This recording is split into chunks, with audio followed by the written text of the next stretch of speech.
das vezes a gente não percebe que o paciente está fazendo uso de uma prótese, tanto de membros inferiores quanto de membros superiores. A gente tem próteses com mioelétricas ou próteses computadorizadas que conhecem o seu dono, sabe que o seu dono tem 1,70 m, que pesa 80 quilos, que é fisicamente ativo, porque esses dados foram colocados nesse microprocessador e essa prótese vai responder às necessidades daquele seu usuário. Então, eu tenho, sim, inúmeras possibilidades de reabilitação. Mas isso é uma fase mais avançada. Antes disso, eu preciso tornar esse paciente independente sem a utilização da prótese. Porque se ele vai a um clube, se ele vai a uma praia, quando ele vai tomar banho, quando ele vai dormir, ele vai tirar a prótese. Ele não dorme de prótese, ele não toma banho de prótese, ele não vai para a piscina de prótese. Então, ele tem que ser independente sem a utilização da prótese. E a gente começa o nosso processo de reabilitação justamente através disso. E aí, a gente começa, então, a preparar o coto de amputação para receber essa prótese que vai ser o novo membro dessa pessoa. Para isso, a gente tem algumas coisas que são importantes de serem observadas especificamente no coto. Mais uma vez, vou frisar. Ao mesmo tempo que eu trabalho coto de amputação, eu estou trabalhando os membros superiores, o membro contralateral, o tronco, o equilíbrio dessa pessoa para essa independência. Tá? Mas no coto específico, a gente tem que observar alguns fatores, como, por exemplo, o nível adequado. Antigamente, quando eu digo antigamente, não é muito antigamente, 10 anos atrás, quando a fábrica protética não era tão avançada assim, o nível de amputação impossibilitava a colocação de algumas próteses. Por exemplo, se a gente tivesse um transtibial distal, eu não conseguia colocar prótese, porque não tinha espaço suficiente entre o coto e o chão, para eu adaptar um pé protético naquele coto. Então, era um nível que não era funcional. Às vezes, o médico fazia esse nível mais distal possível, mas ele não era funcional, porque eu não colocava a prótese, não tinha prótese para isso.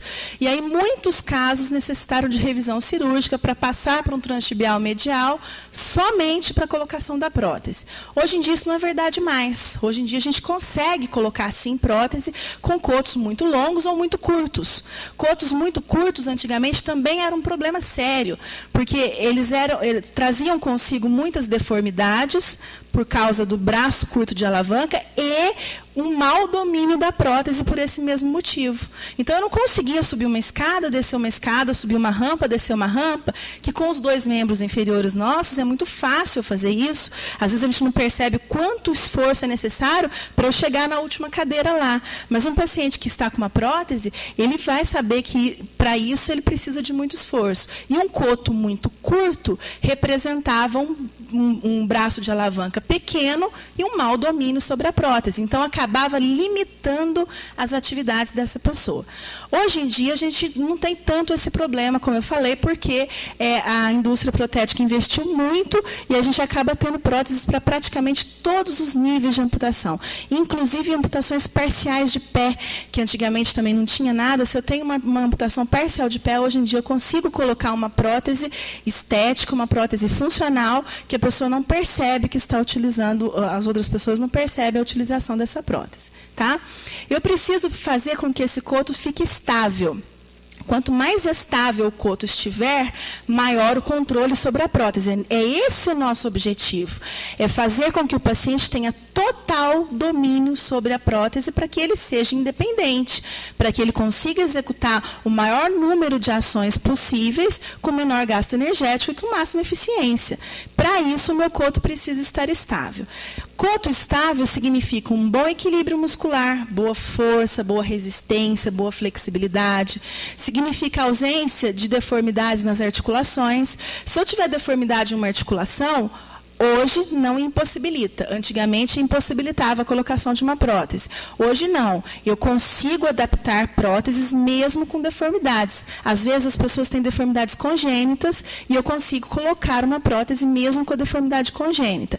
Mas é mais difícil, é óbvio que é mais difícil essa adaptação, é mais longo o tratamento, mas existe essa adaptação atualmente. Tá? Eu preciso tentar fazer preservar ou fazer um bom coxim. Isso aqui depende muito mais do cirurgião do que da gente.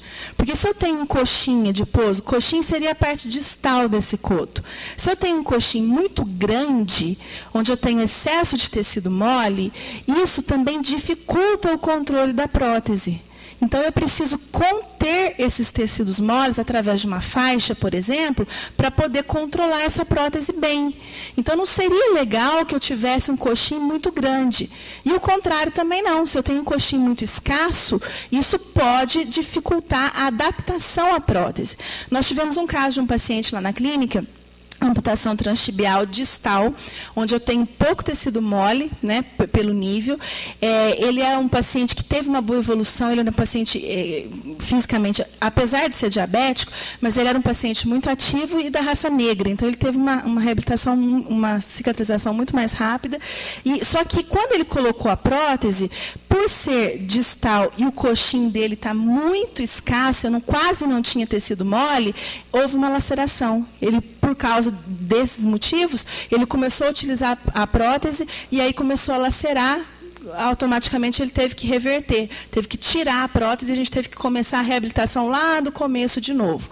Então, esse coxim aqui, isso é muito a cargo dos cirurgiões, que tem que ter um coxim nem escasso e nem muito volumoso, senão isso dificulta a colocação e a adaptação à prótese. Tá? Bom estado de pele, com certeza. A gente vai trabalhar aqui também em conjunto com a medicina, em conjunto com a enfermagem, para poder trabalhar essa cicatrização, esse estado de pele, a boa hidratação dessa pele, porque a pele vai sofrer, óbvio, com a adaptação à prótese. A prótese ela vai descarregar muita sobrecarga na musculatura e na pele. Se essa pele estiver mal hidratada, se essa pele tiver alguma laceração, eu posso piorar isso. Posso gerar... A prótese traz muita alergia, tá? Porque o material que é utilizado com ela. Então, eu posso e devo trabalhar essa pele, senão eu também dificulto a adaptação desse paciente. Tá? Esse coto precisa ter uma boa circulação arterial e venosa. Então, claro que a gente tem que estar de encontro com a equipe médica para poder estar avaliando isso. Uma boa cicatrização, a cicatriz em local adequado. Porque, dependendo do nível de amputação, eu tenho locais adequados para fazer a descarga de peso dentro da prótese. Por exemplo, em transósseas, transfemoral, transtibial, eu nunca faço descarga de peso distal. Eu sempre faço a descarga de peso na circunferência do coto. Então, a cicatriz pode ser distal, não tem problema. Agora, numa desarticulação de joelho, numa desarticulação de quadril, numa desarticulação tibiotársca, a descarga de peso é distal, porque fisiologicamente é assim. Então, a cicatriz distal pode gerar incômodo para esse paciente. É um problema seríssimo? Não. É um incômodo que, se a gente tiver uma equipe que trabalha em conjunto, isso aqui talvez pode ser modificado na hora do procedimento cirúrgico. Às vezes sim, às vezes não. Né? Eu tenho que observar a relação do edema. Eu não posso ter um edema importante num paciente, num coto de amputação, para protetizar, senão um dia a prótese está apertada, outro dia ela está larga. Então, isso não pode acontecer. Eu tenho que ter um ajuste perfeito para o perfeito domínio dessa prótese. Então, eu tenho que controlar muito essa flutuação volumétrica. Ela não pode estar um dia com edema, outro dia sem. Eu preciso prestar atenção nisso. E a ausência de neuromas terminais e espículas ósseas, que também está muito relacionada com o procedimento cirúrgico. Essa radiografia aqui é a radiografia desse paciente amputado bilateral que eu comentei com vocês. Olha aqui o tamanho da espícula óssea aqui, que aconteceu com ele. Tá? Isso aqui impossibilita a colocação da prótese. Ele não consegue.